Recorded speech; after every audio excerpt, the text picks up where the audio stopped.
So good evening class. Today is our last class of biology, science I should say, and tomorrow is your current affair class ना. कल तो current affair class है, and from Monday most probably history. Rest you will be informed that which class will going to be happen or which class is scheduled on Monday. ठीक है, तो start करते हैं. जो बच्चे होंगे वो धीरे धीरे आते रहेंगे, ठीक है ना. So basically what we were doing, हम थोड़ा सा स्पीड में बात कर रहे थे, थोड़ा सा बस देखेंगे क्या क्या पढ़ा है अभी तक हमने. That thing will only talk. So हमने बात किया था, we have talked about the 5 kingdom classification of the R H Whittaker, ठीक है ना. उनके 5 किंगडम क्लासिफिकेशन के मोनेरा, प्रोटिस्टा, फंजाई, एनिमिलिया, है ना, प्लांटाई बात किया था. मोनेरा में बात किया था कि सिंगल सेल्स होंगे और ऑब्वियसली, और यूकैरियोट्स नहीं होंगे, प्रोकैरियोट्स होंगे मोस्टली. ये ब्लू ग्रीन एल्गी और ये सारी चीज़ें. आवाज़, वॉइस, सब ऑडियो वीडियो सब क्लियर है? एक बार कंफर्म कर दीजिए. Yes sir. ठीक है, ठीक है. और नेक्स्ट बात किया था हेलोफाइल्स के बारे में. हेलो का मतलब क्या होता है? जो सॉल्ट लविंग होते हैं उसको बोलते हैं. मेथनोजेनिस का मतलब क्या होता है? जहाँ से मेथेन निकलती है. मेथेन कहाँ से निकलती है? जो भी ह्यूमन्स होते हैं उनके उनके उनके पेट के, मतलब जो कैटल्स होते हैं उनके ल्यूमन से निकलती है जब वो मल्चिंग करते हैं, मतलब ओवरऑल जब वो किसी चीज़ को चबाते हैं. बाकी पैडी से निकलती है ना, पैडी फील्ड से बहुत ज़्यादा. जब आप पैडी ग्रो करते हो तो बहुत ज़्यादा वहाँ मेथेन निकलती है. या कहीं पर भी कोई भी ऐसी चीज़ होगी जो मतलब सड़ गई है, वहाँ से मेथेन निकलती है. और मेथेन इज़ फ्लेमेबल, वो आग पकड़ लेती है, फ्लेमेबल है मेथेन, ठीक है ना. तो मेथेन का इवन यूज़ भी करते हैं.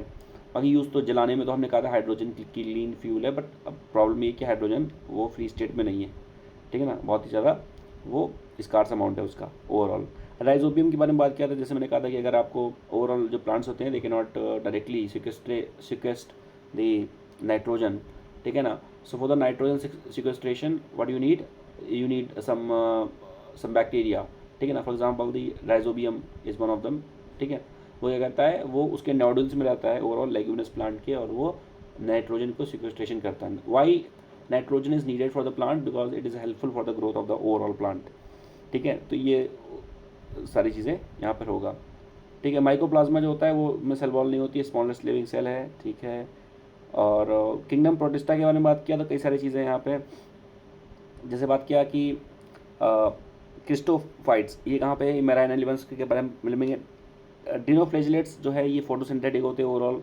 और फिर बात किया था जैसे डाई एटम्स के बारे में बात किया. डाई एटम क्या होते हैं? जो स्मॉलेस्ट, सबसे ज़्यादा स्मॉलेस्ट एंटिटी जो है, ठीक है ना, एक्वाटिक में, एक्वाटिक सिस्टम में, उसको बोलते हैं डाई एटम. बाकी एक्वाटिक सिस्टम में 2 चीज़ें पता होनी चाहिए आपको. एक होता है आपका फाइटोप्लैंक्टन्स और जूप्लैंक्टन्स. फाइटोप्लैंक्टन्स क्या होते हैं कि जो मतलब प्लांट होते हैं यूजन से, मराइन प्लांट यूजन से. मराइन प्लांट को फाइटोप्लैंक्टन्स कहते हैं, और they are the primary producers of the marine ecosystem, ठीक है. जूप्लैंक्टन्स क्या हो गए? ये प्राइमरी कंज्यूमर्स हो गए, ठीक है. और हमने बात किया था केल्प के बारे में. केल्प क्या बताया था मैंने?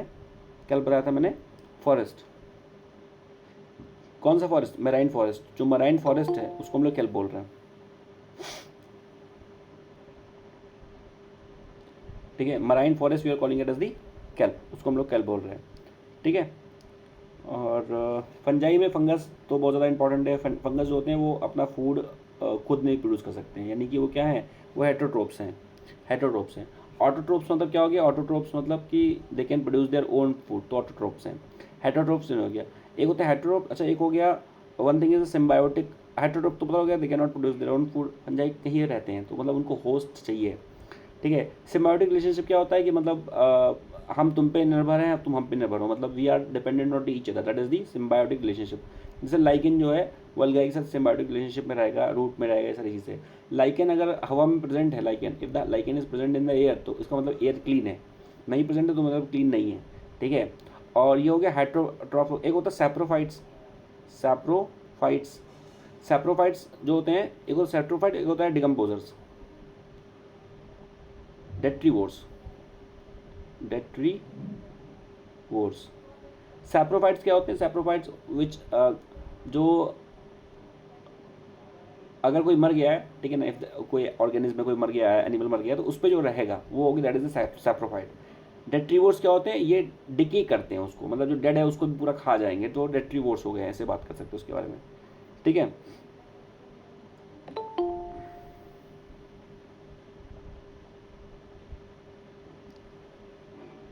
ठीक, ओके। लाइक इन जैसे बताया, सिम्बायोटिक एसोसिएशन रहेगा इसके साथ। ठीक है, वायरस जो होता है ओवरऑल इवालोनोवस्की ने इसका किया था, डिस्कवरी किया था, टोबैको मोजैक वायरस, यानी कि सबसे पहला जो वायरस मिला था वो कहाँ मिला था, टोबैको मिला हुआ था। ठीक है, और उसके बाद वो वायरस जो होता है वो basically it is non living ही आप उसको बोल सकते हैं, until unless virus not getting a host, उसको होस्ट नहीं मिलेगा तो उसका खुद का कुछ एग्जिस्टेंस नहीं होता है। और वहाँ बताया था दिस इज़ व्हाट, ये बैक्टीरियोफेज है। What is the meaning of bacteriophage, ये तो बैक्टीरियोफेज लिखा हुआ है। बैक्टीरियोफेज का मतलब क्या होता है, if virus affect a bacteria, तो जो बनेगा उसको बोलते हैं बैक्टीरियोफेज। ठीक है, और वायरस को का क्रिस्टलाइजेशन किया जा सकता है। ठीक है, ये पता होना चाहिए, तो वायरस जो है उसका क्रिस्टलाइजेशन किया जा सकता है। ठीक है ना, और वायरस की जो ओवरऑल प्रोटीन जो होती है, जैसे nucleo protein made up of the protein called the capsid. ठीक है, कैप्सिड से बना होता है। डीएनए आरएनए में पता होगा, डबल हेलिकल स्ट्रक्चर। ठीक है ना, वाटसन एंड क्रिक ने जो दिया हुआ था। ठीक है, और डीएनए में बात किया था कि जो डीएनए या ब्लड के बारे में बात किया था, तो ब्लड में बताया था कि ब्लड में प्रोटीन होती है। तो ब्लड में जो स्टिकी सब्सटेंस होता है ना, जो स्टिक करता है, मतलब चिप चिप होता है, अगर आप कभी अपना किसी दूसरे का हाथ काट के देखेंगे तो उसका ब्लड स्टिक करेगा, चिप चिप होगा, because there is a presence of protein. ठीक है ना, और बाकी तो बताया था मैंने कि जितना भी वेदर इट इज़ एटमॉस्फेयर और बाहर भी आप देख लोगे, सॉइल को भी आप देखोगे, या बॉडी के अंदर वेदर इट इज़ बिलिरुबिन और बाइल जूस और सलाइवा और ब्लड यूरिन, है ना, मोस्ट ऑफ द थिंग्स, ये सारी जो चीज़ें होती हैं वो क्या होती हैं, mostly they are algae like in nature, तो वो एल्के लाइन नेचर की ही होती हैं। ठीक है, एल्के लाइन नेचर की ही होती हैं। Clear, okay. प्लांट में अगर बात किया जाए तो थोड़ा सा प्लांट के क्लासिफिकेशन में ये पूरा ये वाला क्लासिफिकेशन थोड़ा सा याद रखिएगा कि जैसे बात किया था कि प्लांट में, ठीक है, जैसे थैलोफाइट्स क्या हो गए, जिनके पास डिफ्रेंशिएटेड बॉडी नहीं है, जिनके पास डिफ्रेंशिएटेड बॉडी है, यानी कि अलग अलग सेगमेंट है। डिफ्रेंशिएटेड बॉडी मतलब क्या हो गया कि ओवरऑल प्लांट में लीफ अलग है, फ्रूट अलग है, लीफ स्टेम अलग है, सब अलग अलग है। ब्रायोफाइट्स क्या हो गया, दैट विदाउट वेस्कुलर टिश्यूज़, उनके पास वेस्कुलर टिश्यूज़ नहीं है, जाइलम फ्लोएम नहीं है ना। फिर उसके बाद तो जिनके पास जाइलम फ्लोएम होगा, ठीक है, तो वेस्कुलर टिश्यूज़ उसको भी दो पार्ट में डिवाइड कर दिया, जो प्रोड्यूस करेंगे सीड। फिर जो जिम मैंने कहा था, जो जिम जाएगा तो नेकेड कपड़े उतार के जाएगा, ऐसे बात कर सकते हो, तो नेकेड सीड जो है वो जिम्नोस्पर्म है। फिर उसके बाद ये एंजियोस्पर्म, डाइकॉट और मोनोकॉट, तो ये पूरा जो क्लासिफिकेशन है थोड़ा सा पता होना चाहिए। एल्गाई जैसे बात किया, एल्गाई जो है, एल्गाई भी प्लांट की कैटेगरी में आ गया, मान लीजिए। ठीक है, तो ये क्या, don't have differentiated plant body, वो अलग अलग नहीं है, वो एक ही में सेगमेंटेड बॉडी नहीं है उनकी। ठीक है, ये देखो केल्प है, केल्प के बारे में बात किया था, मेराइन जो फॉरेस्ट होता है उसको बोलते हैं kelp. So this is the definition of the kelp. ठीक है ना, और एल्गी जो होता है, algae half of the total carbon dioxide of the earth. Earth में जितनी CO2 है वो उसका हाफ जो है एल्गी सिर्फ सिक्वेस्ट्रेशन करके उसका रख रहा है। ठीक है, तो बहुत ज़्यादा इंपॉर्टेंट है। ठीक है ना, और एल्गी की बहुत ज़्यादा स्पीशीज़ होती हैं जिसको खाया जाता है। जैसे फूड के बारे में बताया, जैसे सारगासम आपने सुना होगा, शायद आपने खाया भी होगा, सारगासम, लेमिनेरिया और उसके बाद प्रोफायरा। तो ये सारी क्या हैं, these are the species of the food जो कि एल्गाई हैं। ठीक है, अगर अगर भी जो होता है, अगर अगर का इस्तेमाल कहाँ करते हैं, आइसक्रीम में करते हैं, जेलीज में करते हैं। ठीक है ना, तो ये थोड़ा सा कुछ चीज़ें पता होनी चाहिए। ब्रायोफाइट्स क्या हो गया, जो सबसे पहले अगर अगर कहीं पर अगर सबसे पहले कोई एक बेयर रॉक है, let's say there is a bare rock, उस बेयर रॉक में अगर लाइफ सर्वाइव कर सकती है सबसे पहले, तो वो क्या होंगे, वो ब्रायोफाइट्स आएंगे। वो छोटे छोटे बहुत ज़्यादा प्लांट्स होते हैं, वो ऐसे ऐसे बहुत ज़्यादा छोटे छोटे, बिल्कुल घास की तरह होते हैं वो। ठीक है ना, तो ये क्या होगा, lack of the true roots, कुछ होता नहीं उसमें, स्टेम लीफ कुछ होता नहीं है। ठीक है ना, पर कहीं पर भी क्या हो गया, this is known as the amphibian of the plant kingdom, हर जगह रह सकते हैं अगर in the damp humid places. ठीक है ना, और इसके अलावा क्या क्या आ सकता है, इसके आगे लिवर वॉस्ट आ सकता है, मॉसेस आ सकते हैं, ये सारी चीज़ें आ सकते हैं उस जगह पे। ठीक है, मॉसेस जो होते हैं they are the first organism जो कि कॉलोनाइज करते हैं रॉक को। तो अगर ये बेयर रॉक भी पड़ी है, थोड़ा सा भी उसमें ह्यूमिड कंडीशन है, मॉइस्ट है, डैम्प है वो, तो वहाँ पर क्या हो जाएगा, वहाँ पर मॉसेस आ जाएंगे ना, लिवर वॉश आ जाएंगे, ब्रायोफाइट्स आ जाएंगे, ठीक है, लाइकन्स आ जाएंगे, ये सारी चीज़ें हो जाएंगी। ठीक, पेट्रिडोफाइट्स फिर उसके बाद आएंगे ओवरऑल। ठीक है ना, यहाँ पर ये पेट्रिडोफाइट्स क्या है, इसमें वेस्कुलर टिश्यू, इसमें वेस्कुलर टिश्यू नहीं है, ब्रायोफाइट्स में नहीं है। पेट्रिडोफाइट्स में क्या वेस्कुलर टिश्यूज हो गए। वेस्कुलर टिश्यू जाइलम और फ्लोएम। जाइलम फ्लोएम क्या होता है, ये पानी, जाइलम मतलब जा से जाइलम, जा से जेल, तो जल जो प्रोवाइड करेगा, पानी जो प्रोवाइड करेगा that is the xylem, food जो प्रोवाइड करेगा दैट इज़ द फ्लोएम, और इवन वाटर और फूड के अलावा ये क्या करते हैं, ये नरिशमेंट और स्ट्रेंथ भी प्रोवाइड करते हैं। ठीक है, तो ये क्या है, ये स्ट्रेंथ भी प्रोवाइड करते हैं। जिम्नोस्पर्म मतलब क्या हो गया, नेकेड सीड हो गया अलग अलग, ठीक है ना। और सीड के बारे में बताया था कि अगर कोई फ्रूट है, अगर वो सीड से आ रहा है, if there is any fruit और वो सीड से बन रहा है, सीड से, तो उसको बोलेंगे ट्रू फ्रूट।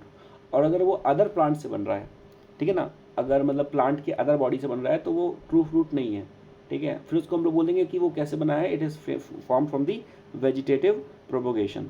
ठीक है ना, वेजिटेटिव। और बाकी ये फर्टिलाइज़र ऑफ द, मतलब ओवरऑल आपको अगर बायो फर्टिलाइजर बनाना है, ठीक है ना, तो बैक्टीरिया से बना सकते हैं, साइनोबैक्टीरिया, माइकोराइजिया, ये सब इनसे बना सकते हो। दो तरह की रूट सिस्टम के बारे में बात किया था, डाइकॉट और मोनोकॉट। ठीक है, मोनोकॉट, डाइकॉट मतलब कि, मोनोकॉट का मतलब कि वहाँ पे बहुत सारी हैं, ठीक है ना, तो हमने क्या कर दिया, हमने उसको कस के पकड़ लिया, मोनो एक साथ पकड़ लिया, डाई है ना, ये इस तरह से रूट सिस्टम के बारे में बात किया था, tap root, fibrous root system. फिर यहाँ पर थोड़ा सा ये पता होना चाहिए कि कौन सी बॉडी पार्ट से कौन सा क्या बन रहा है। जैसे अगर जिंजर है तो कहाँ से बन रहा है, रूट से बन रहा है कि स्टेम से बन रहा है, ठीक है ना। और ओवरऑल फिर ये भी पता होना चाहिए कि उसमें स्टोर क्या हो रहा है। ठीक है,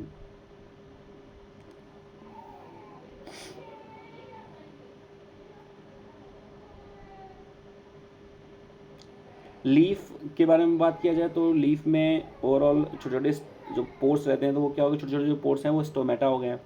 स्टोमेटा क्या करते हैं, ओवरऑल वाटर का जो ट्रांसपिरेशन होता है उसके बारे में उसको कंट्रोल करते हैं। और अगर डेजर्ट एरिया में है तो वही छोटे छोटे हो जाएंगे, बंद हो जाएंगे, स्पाइक्स आ जाएंगे वहाँ पर, ताकि और ताकि उसका जो ट्रांसपिरेशन है वो रुक सके। और if they are in the very rainy area, बहुत ज़्यादा डैम्प एरिया है उस जगह पे, तो वहाँ पर क्या हो जाएंगे, थोड़ा उसके ऊपर वैक्स आ जाएगा थोड़ा सा, ताकि वो बहुत ज़्यादा पानी उस पर अब्जॉर्ब ना हो। ठीक है, तो ट्रांसपिरेशन को ये क्या है, ये पिचर प्लांट है। पिचर प्लांट क्या करता है, पिचर प्लांट डैम्प एरिया में होते हैं मोस्टली, एवरग्रीन फॉरेस्ट के आसपास। तो उस कंडीशन में क्या होगा, they don't have, they are not in the contact of soil. और वैसे भी पता है, जो एवरग्रीन फॉरेस्ट होता है ना, उसके आसपास की सॉइल होती है वो इतनी ज़्यादा, मतलब वो होती है, इतनी ज़्यादा डेंस होता है वहाँ पर कि सॉइल अंदर तक नहीं पहुँच पाती है। जैसे मान लीजिए कि अगर मैं बात करूँ तो अगर एवरग्रीन फॉरेस्ट है तो वहाँ प्लांट, बहुत सारे प्लांट है, बहुत सारे प्लांट, अब बहुत सारे प्लांट होंगे तो क्या होगा, अंदर सनलाइट अंदर नहीं आ पाएगी। सनलाइट अंदर नहीं आ पाएगी तो अंदर हमेशा जो रहेगा, ज़मीन में हमेशा गीला बना रहेगा ना, मॉइस्ट रहेगा, पानी हमेशा रहेगा। तो उस वजह से क्या होगा, वहाँ उसकी फर्टिलिटी कम हो जाती है। ठीक है ना, वहाँ पर जब कुछ सनलाइट आ ही नहीं रही है, कुछ बन ही नहीं रहा, तो बहुत ज़्यादा फर्टिलिटी नहीं होती है। ठीक है ना, तो ये सारी चीज़ें होती हैं। तो उस कंडीशन में कुछ कुछ प्लांट्स होते हैं जिनमें नाइट्रोजन की डिफिशियंसी हो जाती है। तो to cover that deficiency what they do, they eat the organism. जैसे हमारी बॉडी में तो ना नाइट्रोजन है, ठीक है ना, तो वो क्या करते हैं, डायरेक्टली इंसेक्ट्स को खा जाते हैं। तो ये पिचर प्लांट जो होते हैं, ये पिचर प्लांट, या इसको बोलते हैं फॉर एग्जाम्पल, हम क्या बोलते हैं इसको बोलेंगे हम इंसेक्टिवोरस प्लांट। ठीक है ना, और कुछ नाम इसका, इसको तो ये बोलते हैं, ये तो है क्या, इसका नाम क्या है, कहीं लिखा है नहीं लिखा है, पिचर प्लांट ये हो, इसको बोलते हैं पिचर प्लांट, पिचर प्लांट। और एक और नाम है इसका नेपेंथीज, नेपेंथीज तो लिखा है वो, नेपेंथीज, पिचर प्लांट और नेपेंथीज, ये इसके नाम है। ठीक है, तो ये क्या करता है, ये यहाँ पर इंसेक्ट आके बैठ जाएगा, इसको खा जाएगा ये। ठीक है ना, ये क्या है गया, ये बेसिकली लीव्स। देखो जैसे आपने एलोवेरा देखा है, एलोवेरा आपने देखा होगा, एलोवेरा का प्लांट देखा होगा, तो ये जो छोटे छोटे एलोवेरा निकले थे ना, छोटे छोटे कॉक्स निकले थे, यही इसकी लीव्स हैं। ठीक है, वो बाकी ये तो पूरा स्टेम का पार्ट हो गया, सब मॉडिफाइड हो गया आके। ठीक है, फ्लावर में थोड़ा सा याद रखना है कि फ्लावर में जैसे जो स्टेमन है, स्टेमन मैंने कहा था, स्टेमन में मेन लगा हुआ है, मेन मतलब ये मेल पार्ट है। ठीक है ना, कार्पेल में ये फीमेल का पार्ट आ गया। तो कार्पेल में स्टिग्मा हो गया, स्टाइल हो गया, और ओवरी हो गया। ठीक है ना, ओवरी के अंदर क्या हो गया, ओवल्स हो गए। ठीक है ना, ये सेपल जो सपोर्ट प्रोवाइड कर रहा है उसको, ये पेटल्स हो गए, पंखुड़ियाँ। ठीक, और यहाँ पर होगा आपका एंथर और फिलामेंट। ठीक है ना, एंथर और फिलामेंट, ये पूरा स्टेमन है। ठीक है, और स्टिग्मा, यही स्टिग्मा जो था वो सैफ्रॉन बन रहा था ना, सैफ्रॉन याद है, सैफ्रॉन बन रहा था ये। और सैफ्रॉन हमने कहाँ पे बात किया था, कहाँ मिलेगा हमको सैफ्रॉन, JNK में मिलेगा, JNK में करेवा सॉइल। ठीक है ना, करेवा की सॉइल होगी JNK में, वहाँ पर ये मिलेगा। ठीक है, फर्टिलाइजेशन, क्रॉस फर्टिलाइजेशन अगर एक ही प्लांट में हो रहा है तो मतलब अगर एक ही प्लांट के एक ही एक ही प्लांट के 2 प्लांट्स में हो रहा है, फ्लावर में हो रहा है, तो वो सेल्फ पॉलिनेशन हो गया उसमें। अगर क्रॉस मतलब अलग अलग जाके जा रहा है तो अलग अलग प्लांट पे जा रहा है। कई सारे एजेंट्स होते हैं, जैसे विंड हो गया, वाटर हो गया, सब उसके एजेंट्स हो गए, ठीक है। तो ये हो गया सारी चीज़ें, ठीक है। ओवरी से अगर डेवलप हो रहा है फ्रूट तो वो क्या हो गया, ट्रू हो गया, ठीक है ना। और विदाउट अगर उसके है तो अलग हो गया, वो वेजिटेटिव प्रोपोगेशन से बना हुआ है। एडिबल पार्ट, जैसे ये थोड़ा सा याद रखेंगे कि एडिबल पार्ट क्या होता है। मैंगो का एडिबल पार्ट क्या है, मेसोकार्प है। कोकोनट का एडिबल पार्ट क्या है, एंडोस्पर्म है। एंडोस्पर्म को हम लोग पीते हैं, ठीक है। थोड़ा सा याद रखना है कि एंडोस्पर्म क्या होती है, इनर लेयर होती है उसकी फ्रूट की, सब दिया हुआ है मैंने लिख के, ठीक है। फिर क्यूनाइन और ये सारी चीज़ें क्या होती हैं, सिनकोना बाग के छाल से बनती है सारी चीज़ें, ठीक है। एनिमेलिया में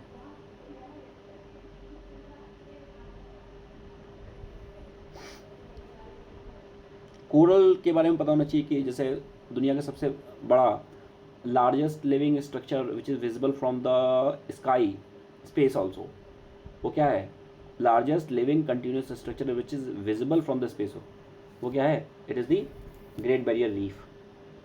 ग्रेट बैरियर रीफ वो क्या है, वो बेसिकली कोरल का पूरा एक स्ट्रक्चर बना हुआ है in the north east region of the Australia. तो ऑस्ट्रेलिया के नॉर्थ ईस्ट में ये बना हुआ पूरा कंटिन्यूस स्ट्रक्चर है, ठीक है। कोरल्स क्या होते हैं, कोरल पॉलिप होते हैं, ठीक है ना, जूजेंथली। और ये क्या होता है, ये बेसिकली इसकी ब्लीचिंग भी हो जाती है अगर जैसे बहुत ज़्यादा क्या हो गया, अगर इसमें बहुत ज़्यादा अगर ये डिप्रेस्ड हो गए। डिप्रेस्ड होने का सेंस मतलब क्या हो गया कि अगर इनमें स्ट्रेस बहुत ज़्यादा हो गया, इनका टेम्परेचर क्या चाहिए, रूम टेम्परेचर 25 से 27 डिग्री टेम्परेचर चाहिए। अगर बहुत ज़्यादा टेम्परेचर में वेरिएशन आ रहा है, ठीक, या बहुत ज़्यादा अगर बहुत ज़्यादा फॉर एग्जांपल अर्थक्वेक आ रहा है, या बहुत ज़्यादा अगर सुनामीज आ रहे हैं, या लानीना आ रहा है बहुत ज़्यादा, लानीना है ना। लानीना मतलब क्या हो गया, बहुत ज़्यादा रेन होना इंडिया में, तो उस वजह से क्या होगा कि इनमें डिस्टर्बेंस होगा, ठीक है। तो क्या होता है कि जो पॉलिप्स होते हैं, ठीक है ना, वो अपना घर छोड़ के ले आते हैं, ठीक है। तो उनमें क्या होता है, कलर उनका छूट जाता है, ख़त्म हो जाते हैं वो। तो एक म्यूचुअल रिलेशनशिप होती है बेसिकली बिटवीन दी पॉलिप्स और जूजेंथली कोरल्स के बीच में, ठीक है। और एनिमल किंगडम सबसे बड़ा किंगडम है, ये तो आपको पता ही होगा, ठीक है। ये वन लाइनर तो सब हैं, इसको तो पढ़ ही लोगे आप, पढ़ना है, ये याद करना है, क्वेश्चंस लगाओगे तब ज़्यादा समझ आएगी। ये यहाँ थोड़ा सा ये ध्यान रखना कि कौन सी फ़िश होती हैं, कौन सी ट्रू फिश हैं, कौन सी नहीं है। जैसे मैंने यहाँ पे लिखा था, देखो कि लिखा था मैंने, ये तो वो भी उसके हॉर्स के लिए लिखा हुआ है, काफ़ी मैंने इसमें एडिट किया था। एक जगह मैंने शायद इस वाले मैंने दूसरी वाली PDF में था, मैंने लिखा था कि कौन कौन सी ट्रू फिश की कैटेगरी में नहीं आती है।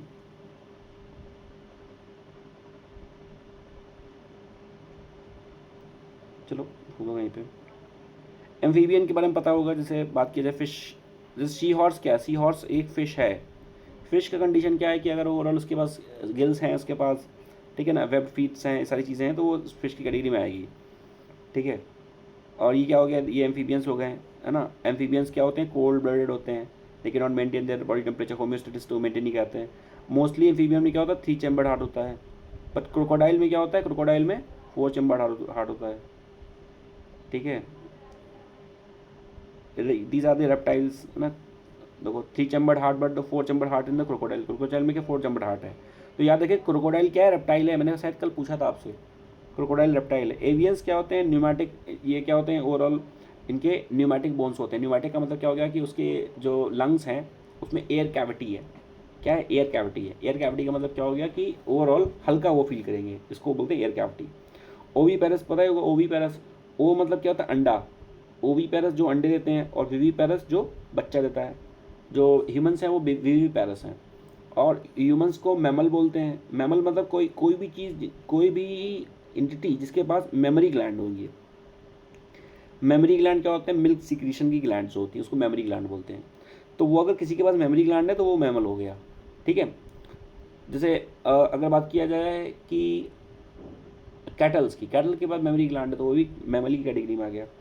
दूसरा एक होता है लैक्रिमल ग्लैंड, लैक्रिमल ग्लैंड जो आंसू जहाँ से निकलता है ना, आँख से छिलका आंसू, that is the lacrimal gland से वो निकलता है, ठीक है। ये देखो मैमल की क्लास में क्या गया, मार्शुपियल एनिमल, ठीक है ना। ये क्या होता है, अपने इसका जो बच्चा होता है ना, इसका कैंगरू का, वो क्या होता है, it is not totally developed, पूरी तरह से डेवलप्ड नहीं होता।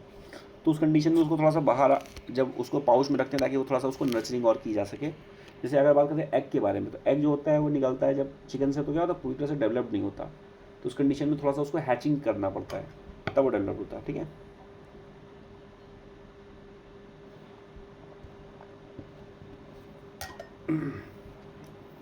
ठीक है।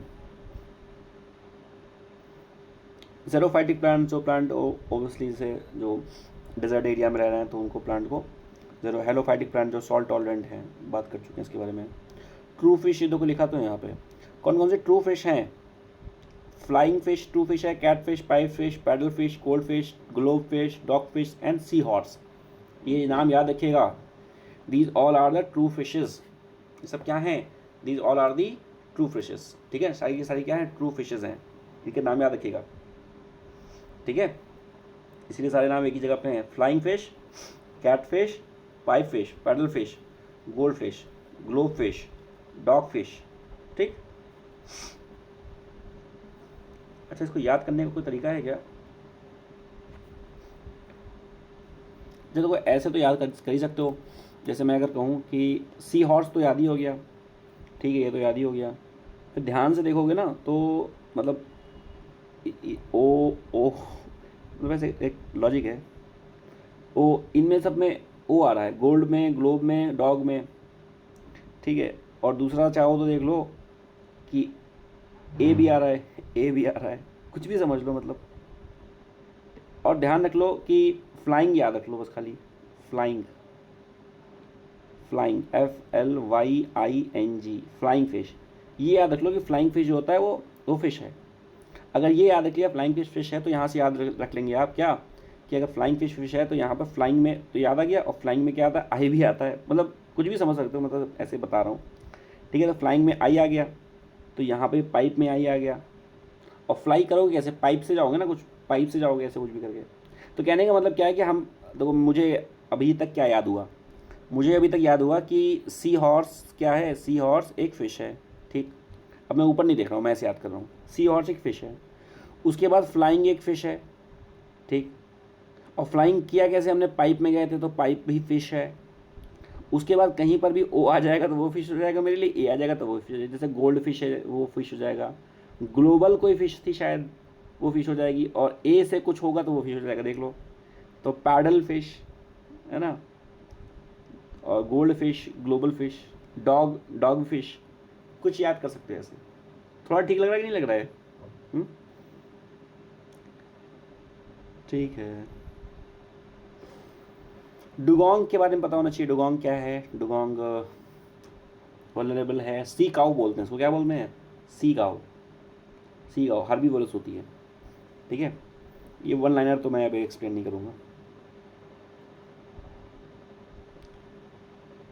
बॉटनी में जाइलम फ्लोएम के बारे में पता ही अच्छे से। एपिडर्मल टिश्यूज़ क्या होते हैं? जो बाहर का जो टिश्यू होता है, कोई भी। एपिडर्मिस का मतलब क्या होता है? एपिडर्मिस, एपिडर्मल, डर्मल का मतलब होता है स्किन, एपी का मतलब क्या होगा? बाहर का जो हो गया वो हो गया। स्टोमेटा जो होता है ओवरऑल एपिडर्मल टिश्यूज़ है ना, कंट्रोल करता है ओवरऑल पोर्स को। और उसके बाद जो स्टोमेटा के आसपास जो सेल्स होती है उसको बोलते हैं गार्ड सेल्स। वो क्या करते हैं? वो कंट्रोल करते हैं ओवरऑल उसके साइज़ को, स्टोमेटा के साइज़ को। तो ये हो गया हमारे गार्ड सेल्स, ये जो लगे हैं यहाँ पे। ठीक है, उसको बोलते हैं लोग गार्ड सेल्स। डिफ्यूज़न का तो पता ही है, कल बताया भी था हमने कि स्मॉल डिस्टेंस मतलब कहीं से मूव करना, लोअर कंसनट्रेशन, ठीक है ना, from the higher concentration to lower concentration move कर रहा है, उसको डिफ्यूज़न हो गया। ठीक है, ऑस्मोसिस, डिफ्यूज़न। ऑस्मोसिस में क्या हो गया कि वाटर एक जगह से दूसरी जगह मुड़ के। Osmosis is the movement of the solvent और water molecules from the region of higher diffusion pressure to the region of the lower diffusion pressure. कोई भी चीज़ होती है वो हायर प्रेशर से ही लो प्रेशर ही जाएगा।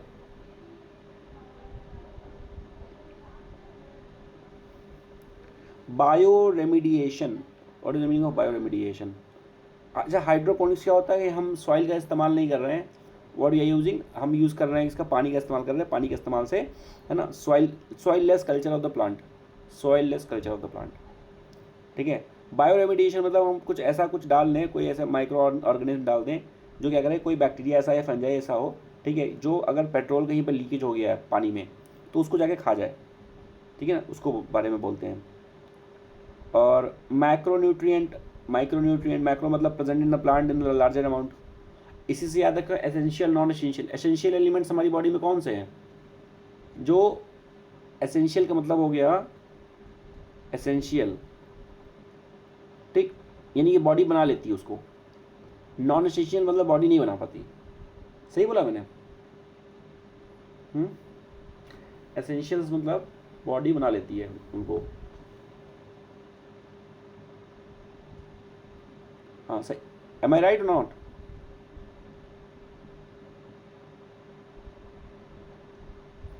अरे रिस्पॉन्ड तो दो। क्या हो गया? Am I Audible?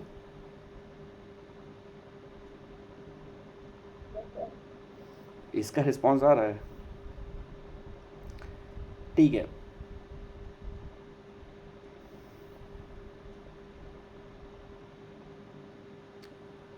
अच्छा, कार्बन के बारे में बताया था कि कार्बन में वो बताया था मैंने कि अगर अगर if the plant is growing, तो उस कंडीशन में अगर हम प्लांट को एक्सपोज कर दें मोर कार्बन डाइऑक्साइड के पास, मतलब अगर उसके कार्बन डाइऑक्साइड और ज़्यादा उसको प्रोवाइड कराएं, तो उसकी ग्रोथ बढ़ेगी, यानी कि फोटोसिंथेसिस की जो रेट होगी वो बढ़ जाएगी। बाकी फोटोसिंथेसिस में जो हमें ऑक्सीजन मिल रही है वो कहाँ से मिल रही है? We are getting the oxygen from the water molecule, ठीक है।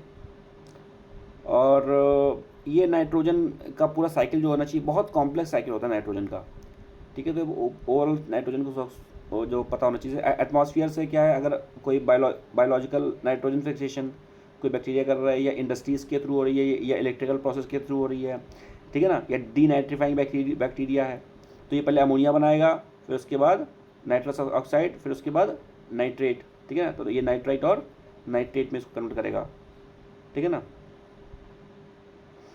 फिर उसके बाद ये पूरा मतलब साइकिल रहता है। जैसे अगर बात किया जाए कि अमोनिफिकेशन, ठीक है, अमोनिया के बनने का प्रोसेस, ठीक है।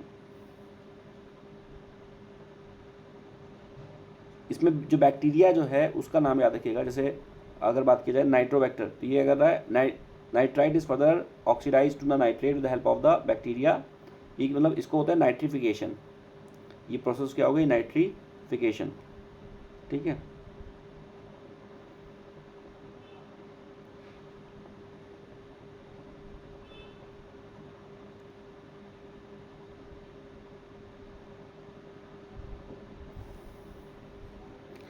जैसे ये अगर बात की जाए फोटोसिंथेसिस की प्रोसेस में, H2O is the hydrogen donor and oxygen to the, मतलब और जो ऑक्सीजन निकलेगी वो कहाँ से निकलेगी? हाइड्रोजन से निकलेगी, यानी कि H2O से निकलेगी वो।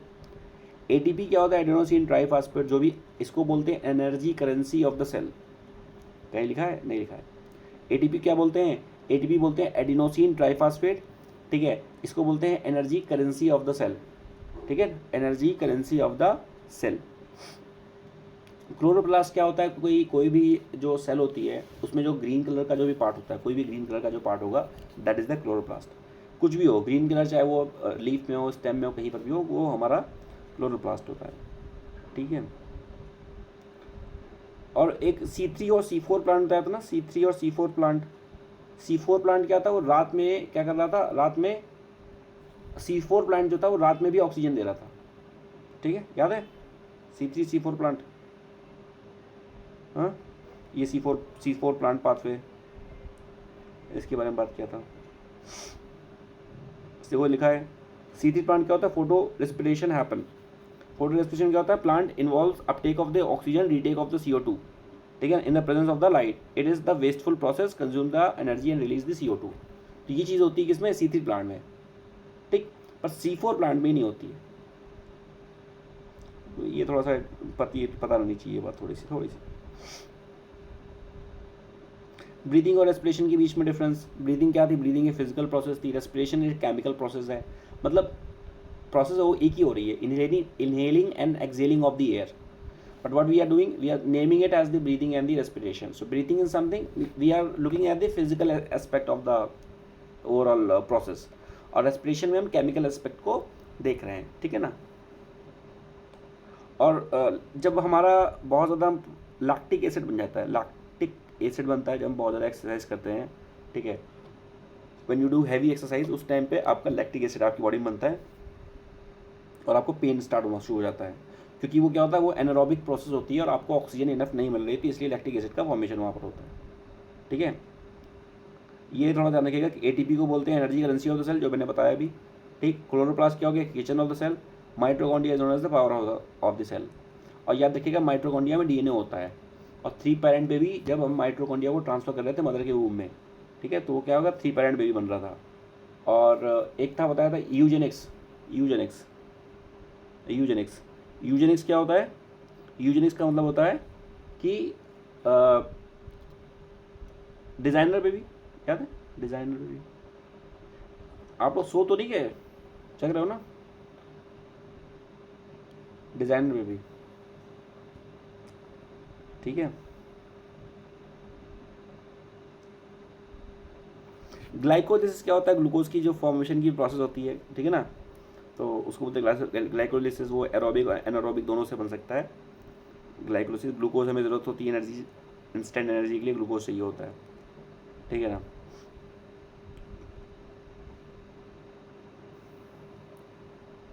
अच्छा, ये जो रिंग्स होती है ना, जैसे प्लांट के अंदर ये जो प्लांट पे ये जो रिंग्स लगी होती हैं, मतलब ये जो प्रॉपर होती हैं, इनसे हम एनालाइज कर सकते हैं कि ओवरऑल उसकी प्लांट की एज कितनी है, कितनी रिंग्स हैं, कितनी, उसकी बेसिस पे हम एज का क्लासिफिकेशन कर सकते हैं, कितनी रिंग्स हैं उसके बेसिस पे।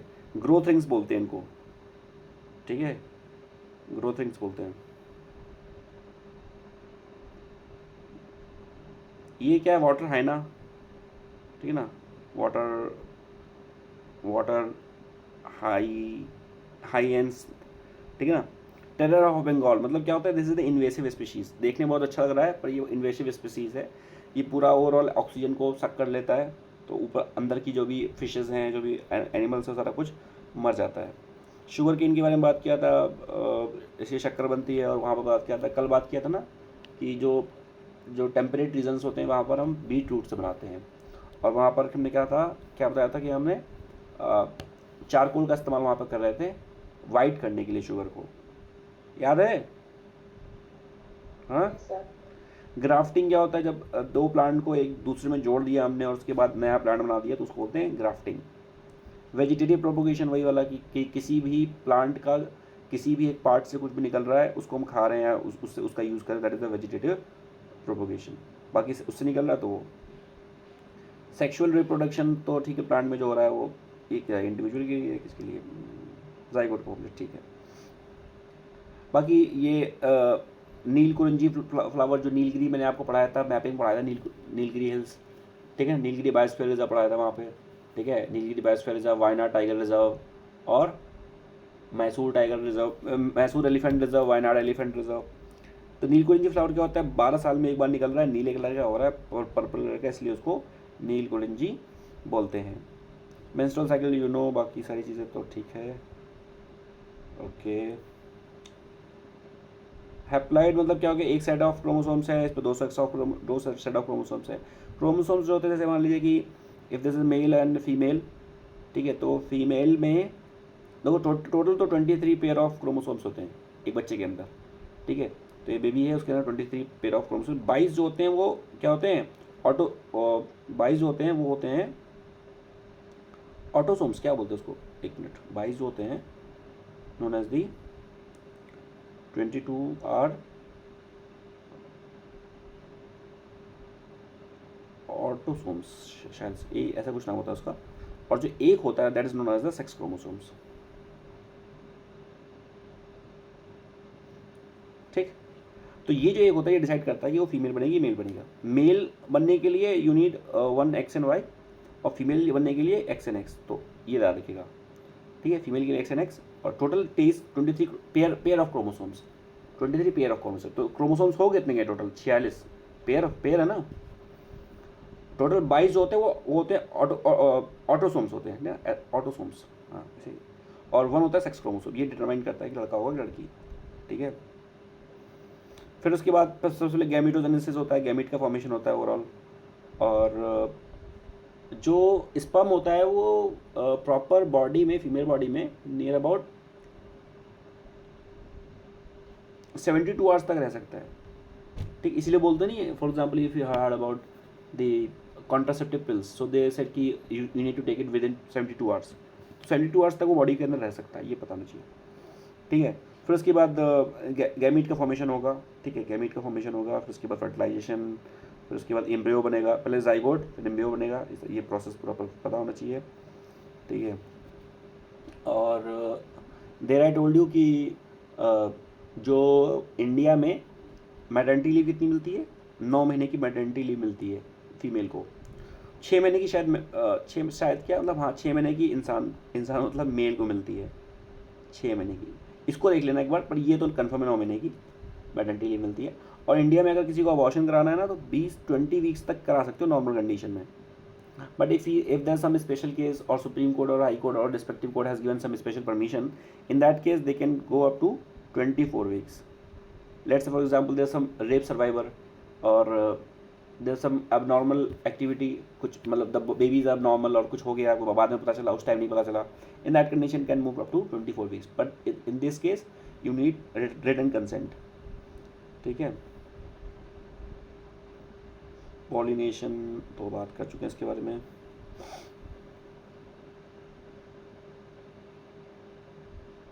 बायोडीजल के बारे में बहुत पुराना क्वेश्चन है, जेट्रोफा का नाम याद रखिएगा बायोडीजल के बारे में। पेट्रोल और एथेनॉल की ब्लेंडिंग कर रहे हैं। E20 का मतलब क्या हो गया, एथेनॉल में पेट्रोल में मतलब क्या है 20% ब्लेंडिंग है एथेनॉल की, C2H5OH की, ठीक है। अच्छा, जो एक ये भी क्वेश्चन याद रखिएगा, जैसे हमने कहा E100 फ्यूल, तो E100 जैसे E20 का मतलब क्या है कि 20% एथेनॉल की ब्लेंडिंग है। तो E100 का मतलब ये नहीं है कि 100% एथेनॉल की ब्लेंडिंग है। E100 में ना 90 to 92% ही रहती है, 92 to 93%, ठीक है, ये याद रखिएगा। E100 में 100% नहीं रहती है, 92 to 93% एथेनॉल रहता है आपका, ठीक है। सैफ्रॉन और सारी इवन लाइनर तो पढ़ने पड़ेंगे आपको। प्लांट डिजीज़ जैसे रेड रॉड डिजीज़, उसकी है ना, ये को लिखा हुआ है red rod disease sugar cane की, ठीक है ना। Red rod disease, tikka disease of groundnut ना, ब्लैक रस्ट होती है वीट में लग जाती है, अर्ली ब्लाइट ये पोटैटो में लगती है, वॉल्ट डिजीज़, ये डिजीज़ के बारे में थोड़ा पढ़ना पड़ेगा, ठीक है। बायोडीजल्स ह्यूमन बॉडी में तो मैंने काफ़ी कुछ बता दिया था कि ठीक है, ये एसोफेगस हो गया और वॉइस बॉक्स, ठीक है, और प्रॉपर अभी तो नीचे आएगा, चलो वहाँ बता देंगे। यहाँ पे लंग्स वो हो जाएंगी, रिब्स हो जाएंगी, रिब्स, ठीक है। और बाकी स्प्लीन में ग्रेवयार्ड ऑफ द आरबीसी, यहाँ पे ग्रेवयार्ड मर रही हैं, मतलब खत्म हो रही है आरबीसी, बन कहाँ रही है, बोन मैरो बन रही हैं, ठीक है, फॉर्म द बोन मैरो, और एक स्मॉल क्वांटिटी में, ठीक है ना, वो लिवर में बन रही हैं, ठीक है। और ठीक है, और ये है हमारी लार्ज स्मॉल इंटेस्टाइन ये है, और उसमें मैक्सिमम डाइजेशन हो रहा है 4 से 5 घंटे, 5 घंटे तक फूड वहाँ रहता है स्मॉल इंटेस्टाइन में, मैक्सिमम डाइजेशन वहीं पे होता है। फिर उसके बाद जो लार्ज इंटेस्टाइन है जो एनस के पास निकलेगी, वहाँ पर क्या होता है, उसके कई सारे पार्ट भी है, सिगमेंट कॉलन भी है, रेक्टम भी है, एनस इसका पार्ट हो गया। यहाँ पर सिर्फ क्या होता है, सिर्फ वाटर का एब्जॉर्प्शन होता है, ये थोड़ा याद रखिएगा। सीकम और अपेंडिक्स ये हमारे लिए वेस्टिजियल ऑर्गन हो गया, अब हमारे पास कोई काम का नहीं है। गॉल ब्लैडर से बाइल जूस निकलता है और उसके बाद लिवर में जाता है। सोना क्लास में, ठीक है, वो उन्होंने बताया था कि उनका गॉल ब्लैडर का इशू कुछ मतलब किसी का अगर होगा तो बेसिकली उस कंडीशन में क्या है कि बाइल जूस धीरे धीरे डायरेक्टली निकलता है गॉल ब्लैडर से, ठीक है ना, और वो क्या होता है स्टोर नहीं होता मतलब लिवर में, ठीक है ना, सॉरी गॉल ब्लैडर जो है वो बाइल जूस लिवर से निकलता है उस कंडीशन में, और स्टोर गॉल ब्लैडर नहीं होगा, और डायरेक्टली बॉडी से निकलता ही रहेगा, ठीक है। डाइजेशन हमारा माउथ से स्टार्ट हो जाता है, ठीक है ना। डाइजेशन में इंजाइम्स जो हैं उनका, और ओवरऑल बॉडी की पीएच कितनी है, पीएच एल्कलाइन ही रहेगी, है ना, HCl निकलता है, ओके।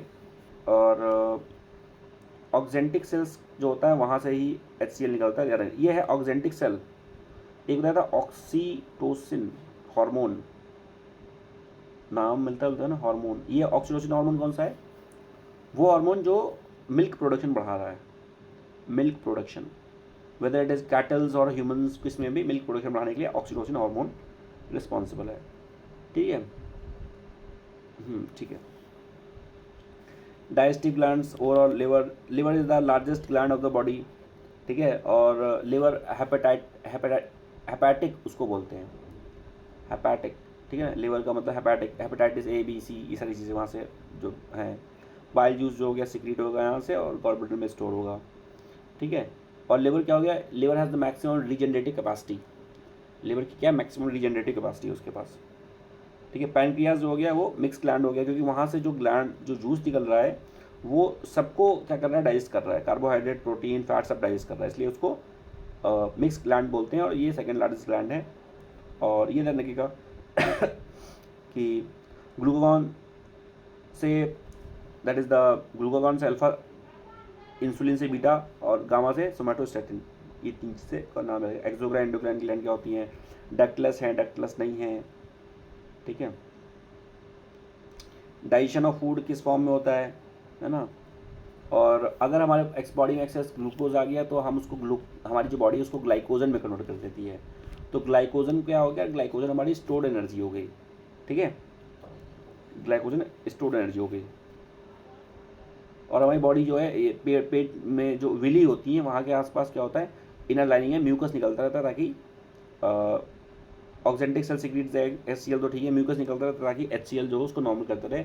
बाकी जब आपको बहुत ज़्यादा भूख लगती है तो HCl उस टाइम पे बॉडी में ज़्यादा बन रहा होता है। स्टमक में फूड 4 से 5 घंटे रहता है। Pancreatic juice complete digestive juice है क्योंकि वो सबका डाइजेशन कर रहा है, ठीक है ना, प्रोटीन का भी कर रहा है और ओवरऑल एमाइलेज लाइपेज सब उसमें हो रहा है अच्छे से, फैट का डाइजेशन भी हो रहा है उसमें।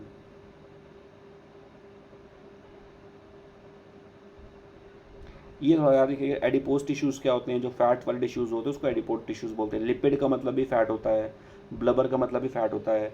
एपिथेलियल सेल क्या होता है, जो बाहर की जो सेल होती है उसको एपिथेलियल सेल होते हैं, ब्लबर का मतलब फैट होता है।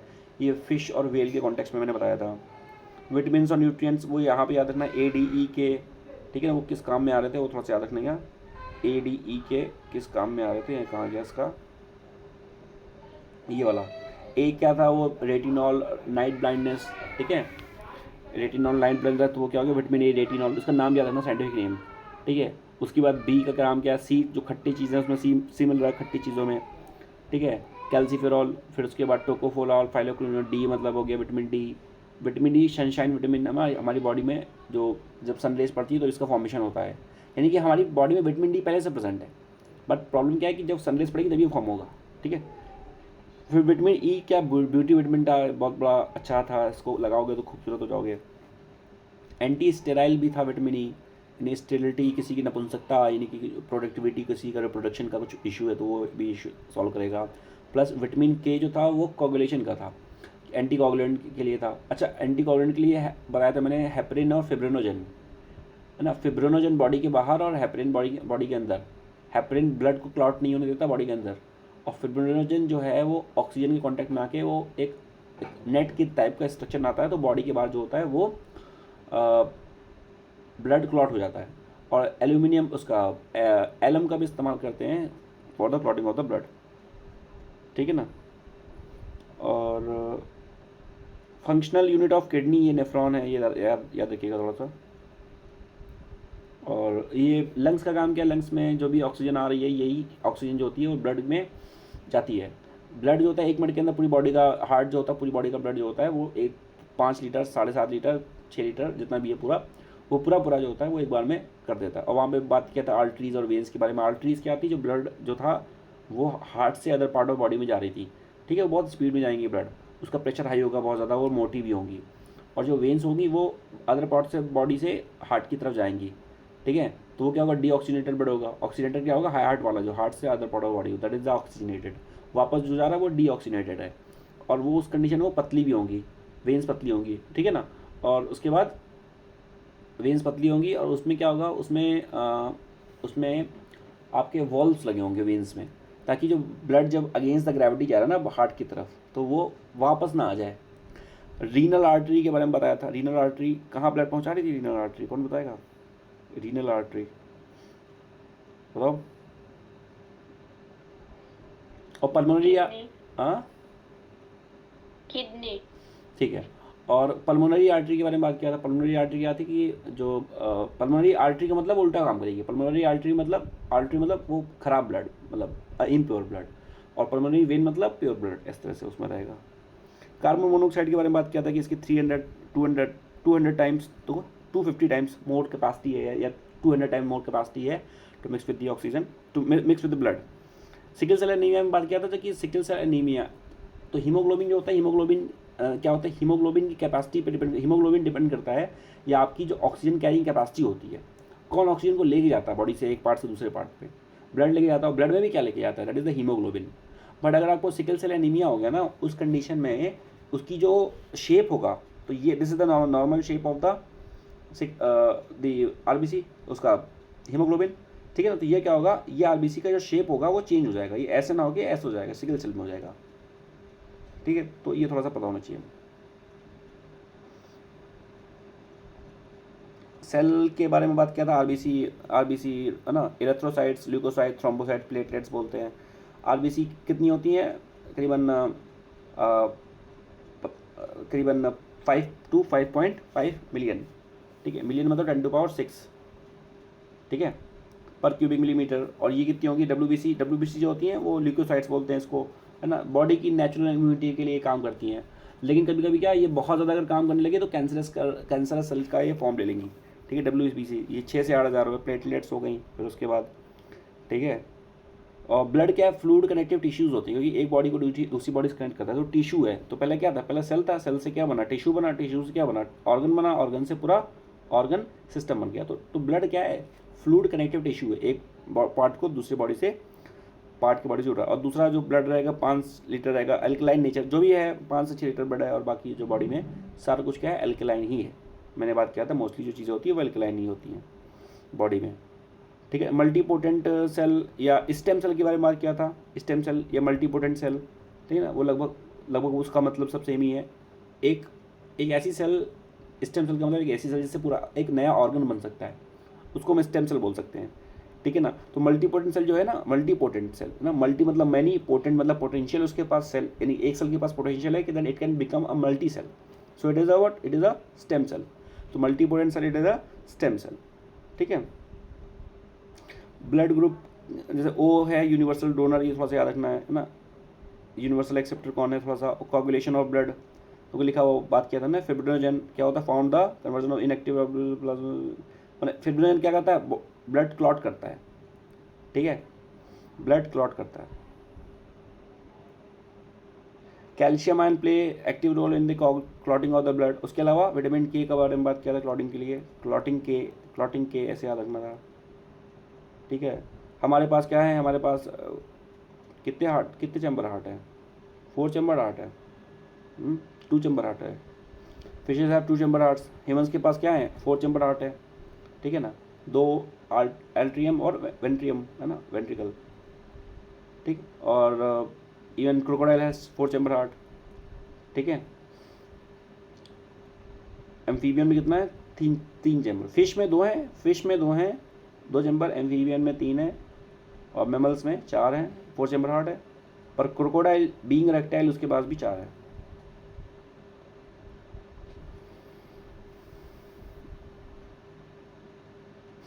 ये हार्ट नापते कैसे हैं, स्पेग्नोमैनोमीटर से नापते हैं। 120 हो गया डायस्टोलिस सिस्टोलिस, ठीक है। High blood pressure, low blood pressure, आपने थोड़ा सा नमक और शक्कर थोड़ा सा हिसाब से खाना चाहिए। आर्टरीज वेंस के बारे में बात, वेटलैंड क्या बताया था मैंने, kidney of the world, mangroves, lungs of the world, ठीक है।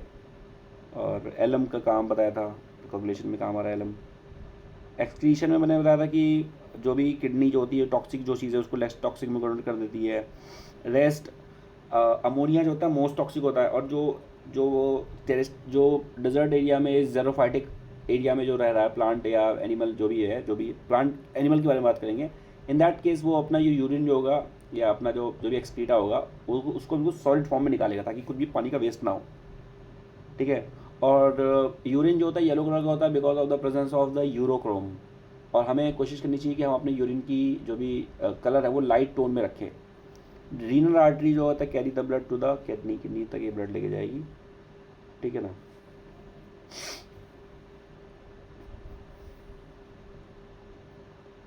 ओके ठीक है, लगभग हो ही गया।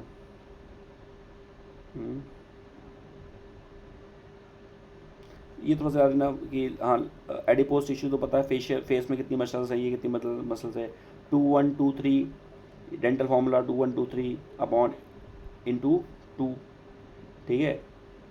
Incisor canine, premolar molar. Ligaments याद ना, ऐसे याद करा था, लिगामेंट्स बोन टू बोन और टेंडन बोन टू मसल, ये ज्वाइंट करेगा, इंपॉर्टेंट है। थाई मसल, थाई की बोन, फीमर बोन लार्जेस्ट है। ये रिब केस याद रखने का, 1 से 7 जो रहेगा 1 to 7 is the true rib. बाकी 8 9 जो 10 होगा वो फॉल्स है, और जो इसके बाद 11 जो और 12 जो हैं वो हमारी, सॉरी जो 11 तक रहेगा, ठीक। और जो 12 है, 11 12 जो रहेगा वो लगभग फ्लोटिंग रिब्स है। 12 तो पूरी फ्लोटिंग होती है। वर्टिबल कॉलम ये रहेगा। बाकी आपको बताया था मैंने 32 है ना, जो पूरा वर्टिबल कॉलम ये है, ये वर्टिबल कॉलम ये वाला है ना, ये वाला बैकबोन का पूरा बताया हुआ है, ठीक है ना। और ये स्टर्नम है, ठीक है ना, स्टर्नम बैकबोन आपकी पूरी, ठीक है ना। स्टर्नम को ब्रेस्ट बोन भी बोलते हैं। फीमर लार्जेस्ट बोन हो गया, थाई बोन हो जाता है, फीमर बोलते हैं। कॉलर बोन, ब्यूटी बोन भी बोलते हैं, ठीक है ना। ये मैंने बताया था कि कई सारे जॉइंट्स होते हैं, सैडल जॉइंट्स, ये सारे जॉइंट्स, ठीक है ना, इनको बोलते हैं साइनोवियल जॉइंट्स। इन सारे जॉइंट्स का नाम एक नाम क्या है, साइनोवियल जॉइंट्स, डिफरेंट जॉइंट्स हैं, ठीक है ना। बॉडी में आर्थराइटिस, नर्व्स जो होते हैं, nerves are the least regenerative cells, ठीक है। नर्वस सिस्टम पूरा ऐसी बना हुआ है, और ये हेल्प करते हैं transmission of the information, neurons के थ्रू आ रही इन्फॉर्मेशन, ठीक है। Central nervous system, peripheral nervous system, least regenerative होंगे बस, ठीक है। तो ठीक है। हाँ, ये ब्रेन में कोई रिसेप्टर नहीं होते। मैंने बताया था कि अगर ब्रेन की अगर सर्जरी कर रहा है कोई आपके या किसी के भी, तो उस कंडीशन में they can do the surgery without even giving you any sedatives, और कुछ भी एनेस्थीसिया देने के बिना भी कर सकते हैं, ठीक है। आई का फंक्शन, कॉर्निया है ना, आइरिस जो है उसका फंक्शन ना, रॉड सेल्स, फोटो रिसेप्टर्स जो होते हैं वो रॉड सेल्स होते हैं, रॉड सेल और cone cells.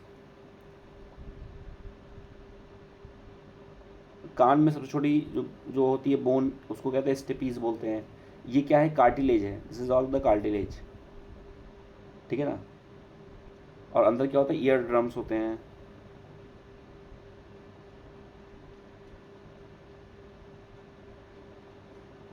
Pituitary gland master gland होती है, क्योंकि सारी जो उसको कंट्रोल करती है, ठीक है ना, बॉडी के इंटीरियर ब्रेन में होती है। पिट्यूटरी ग्लैंड स्मॉलेस्ट ग्लैंड, ठीक है।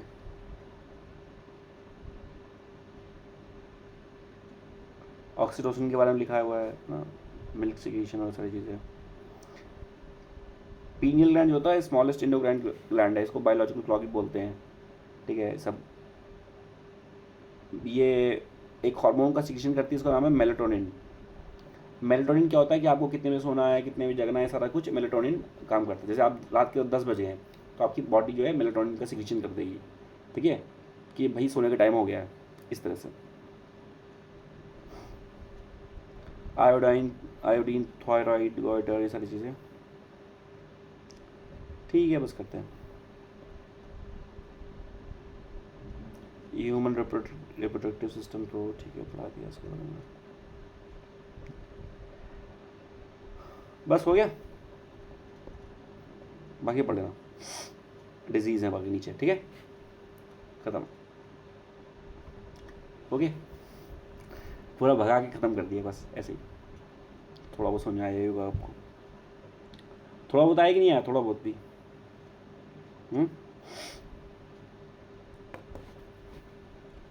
क्यों?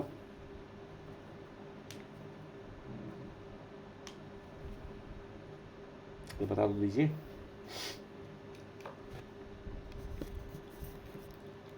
सुशनिम,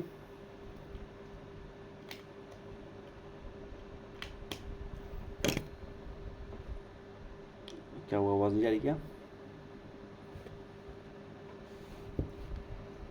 चलिए ठीक है, फिर हम आपसे कल मिलते हैं। कल आपकी 5 से 6 क्लास होगी करंट अफेयर की। बी प्रिपेयर्ड, जहाँ से हमने छोड़ा था, I have already shared the document, ठीक है। करंट अफेयर का जो भी डॉक्यूमेंट है उसको शेयर कर दिया, तो प्लीज़ उसको पढ़ के आइएगा अच्छे से, उसके आगे हम बात करेंगे, ताकि आपको ईज़ रहे, आसानी रहे चीज़ों को समझने और याद करने में, ठीक है। कोई डाउट किसी को? सर ये गूगल मीट में होगा सर कल? हाँ गूगल मीट पे होगा, ठीक है। यूट्यूब में कोई दिक्कत आ रही है बच्चों को, जैसे आप भी शायद बोल रहे थे ना कि यूट्यूब का अलग मतलब पूरा इंटरफेस आपको ठीक नहीं लग रहा, गूगल मीट ज़्यादा सही है आपको लग रहा था ना। Yes sir. हाँ तो ठीक है, इसी में करेंगे, ठीक है। चलिए फिर मिलते हैं आपसे कल, तब तक आप पढ़ाई करिए और रिवाइज करके आइएगा प्लीज़, ठीक है। Thank you for the wonderful class. जय हिंद, जय Bharat. This is Mohit signing off.